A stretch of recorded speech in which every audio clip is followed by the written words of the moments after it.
Hi friends नमस्कार जय जगन्नाथ। तो सांग मैंने आपण मानक गोटे फ्रेश वाला ब्लॉग को स्वागत करुच्ची। तो आज मु मॉर्निंग रू ब्लॉग टी स्टार्ट करुच्ची। तो सकाल सकाल पहुँच जाइलु आसिकी हरिशकर ठारे। तो आम राति पिकनिक बाहरी आसलु तो ब्लॉग कर समय मिल ना तो से करनी। तो आम आसी हरिशकर ठारे पहुँच जाइलु। तो मुझे फर्स्ट टाइम आसी तो बहुत सुंदर पिकनिक स्पॉट है। जदि आपण मैंने आसी ना तो थरे आसी बुली जाते। जदि आपण आगुरी आसते मते कमेंट कर जनातु। आमे मामा मु आदि बुलवाक आसलु। तो आदि बेटा मामा संगे संगे आगे आगे जाऊला। तो मामा जो भोग किणा गले आदि मो पाखे छाड़ी गले। आदि देखला टे भिडियो कर हाई करदेला। आम आसी पहुँचला बेलू टे हल्का हल्का वर्षा होता तो से पागटा मेघुआ था। तो से एठाकर व्यू बहुत सुंदर जेहेतु पहाड़ पाखे मंदिर तो देखा तो बहुत सुंदर लगुला। मंदिर किंतु बहुत नीट एंड क्लीन था। देखी मन बहुत खुशी लगे जेहेतु टूरिस्ट जगह तो अस्था किंतु एठी अस्था नाथिला। तो मंदिर बहुत भल लगुला। तो मंदिर पाखे गोटे बड़ हनुमान जी मूर्ति थी। तो तापर मंदिर भितर प्रभु महादेव थे। तो जेहेतु मंदिर भीतर मोबाइलटा अलाउ नाला तो मुझे वीडियो किसी कर पानी तो मनटा भाई दुख लगुला। मंदिर दर्शन करके आसलु। मंदिर चारिपाखे आहरी भी अनेक प्रसाद देवता थे। तो दर्शन कर सारिकी बाहर पड़ू। मंदिर पछपटे थी सुंदर एक झरणाटे पहाड़ उपर से बही आसला। तो मामा मु आदि समस्ते बाहर आसलु। तो तापर से जगह पहुँच जाए किछिटा फोटो उठे तापर मु किछि वीडियो करी कि से जगह बहुत सारा लोक थिले। तो देखा बहुत लगे। तो से जगह किछिटा जगह स्पेंड करूँ। देखो जगार व्यू केते सुंदर लगुला। मैंने इच्छा भी होता है से जगह आसवाई।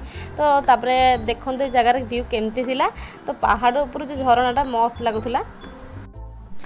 सेठार बुलाबुली शेष करी तापर किसी जलिया कर देथिलु। तापर बस रे बाहर पड़थिलु अन्य जगह को।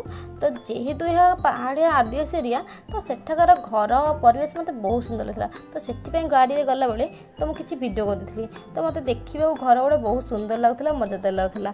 तो मोबाइल जेहेतु चार्ज बहुत कम थिला तो चार्ज बहुत प्रॉब्लम होतिला। तो सेठी मु चार्ज भी कर परनुथिली। तो सेति मु बहुत कम वीडियो करथिली। तो सेगुडी को अल्प छोट छोट वीडियो करथिली। तो आपन मानु सेटा शेयर कर दोछि।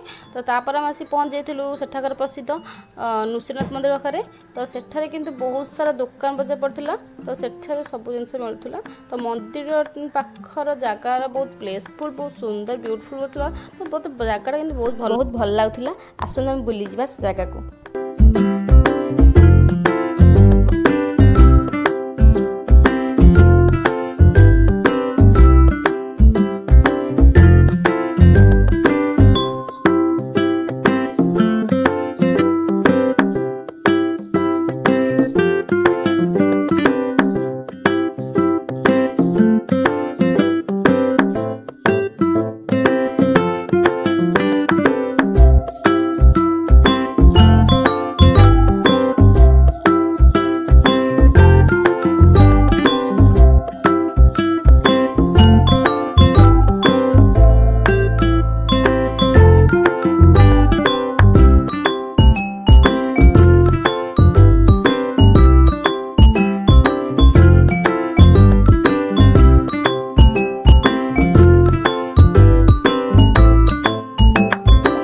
देखु मु बहुत सुंदर सुंदर जगह आपको बुले देखी सारे।